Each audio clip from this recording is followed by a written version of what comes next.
So let's get into it. Brian Robb from the Boston Sports Journal is here, and Gordon Hayward hurt again. You see the headline, you're like, oh my God, but then you realize it can't possibly be as bad as it was 2 years ago. Exactly. Like, that was pretty much Brad Stevens' attitude, I feel like, in the post-game press conference on Saturday night. And so it's looking like, again, the fracture is there. What I'm hearing is about 4 to 6 weeks here. They're going to find out tomorrow whether he needs to have surgery or not to repair it. But this is pretty much the same injury that Aaron Baines had at the end of last year before the playoffs. It was a fluky thing, but he was out for 4 weeks, and he was kind of ready to go. So the good news about the broken hand, Tom's like, you can still work out. It's not his shooting hand, so he can even practice shooting while these 3 or 4 weeks there. Again, really bad break given how well he was playing and how well this team is playing right now. But I think Brad Stevens is trying to just look on the bright side of things there, being like, all right, it's November, it's not March. I want you to put on your doctor's hat for a second, and I understand that you may have stayed at a certain hotel last night, but you mentioned surgery. How might that affect the recovery time? Does it make it longer if he does have to have surgery?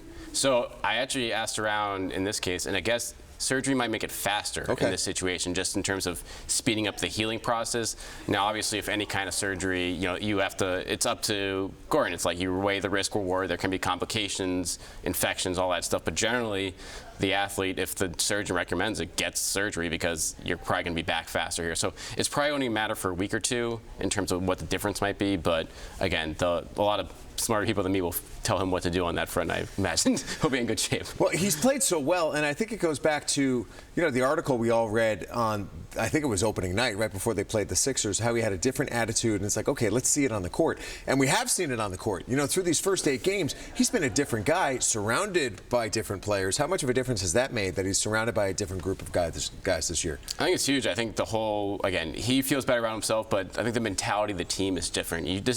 Brad Stevens has his team back, if you will, I feel like, this year. This is a team that, again, they're grinding it out. They're working hard on both ends. They're making the extra pass.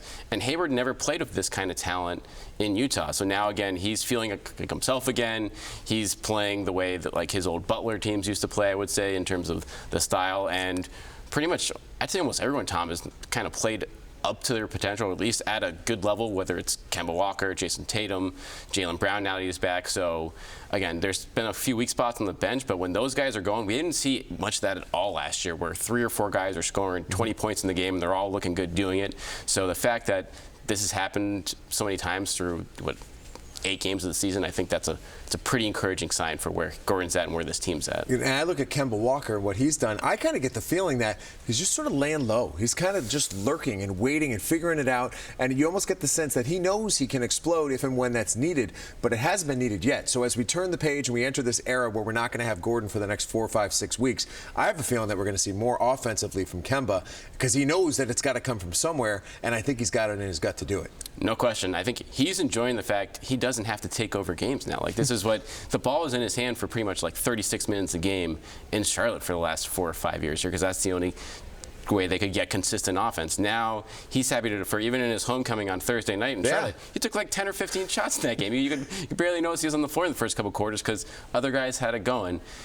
He's embracing that. He's bringing it defensively, and like you said, now Gordon's out. Okay, they're going to need a little more scoring punch here.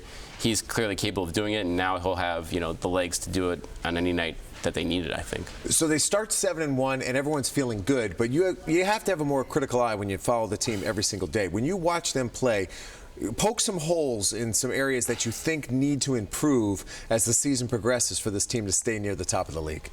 I think you just have to look at the bench first and foremost. There's just a lot of inexperience there, and you need guys that are going to make shots. And so Grant Williams, for as well as he's played, I think he's like 0 of 12, 0 of 13 from 3. Like, you need to see some of those start going. Robert Williams, he had a nice last couple games, but he's kind of been up and down. And then Carson Edwards has had a rough start. So, again, finding the consistency in that unit. I think at this point, Enes Kanter is going to come back into the fold, I think, at some point this week. It'll be interesting to see how he mixes in there.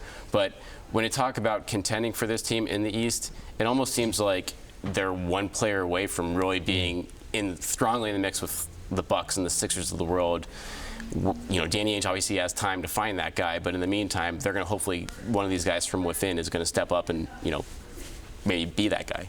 Last topic I want to jump into is the topic of Jaylen Brown. First of all, from the health perspective, but secondly, signs the extension. You feel that he has weight lifted off of his shoulders, and he was playing so free and easy. And then tell me what you know about what he fought through these last 10 days with the abscess. Yeah, so it was a real fluky thing. Just talking to him or hearing him talk about it, he went through a shoot around, I think last Wednesday before it hit, and then he came out with a fever, and then they realized that he had come out with the flu, but he had some kind of a cut that turned into an infection with an abscess, and then he had to go back to the hospital 4 or 5 times, I guess, to get it drained over the course of the 10 days before he returned on Thursday night there. So again, I think a little bit scary for a situation like that, but he came through it. I think they played it cautiously with him, had him take his time to get back and get a couple workouts in before they brought him back.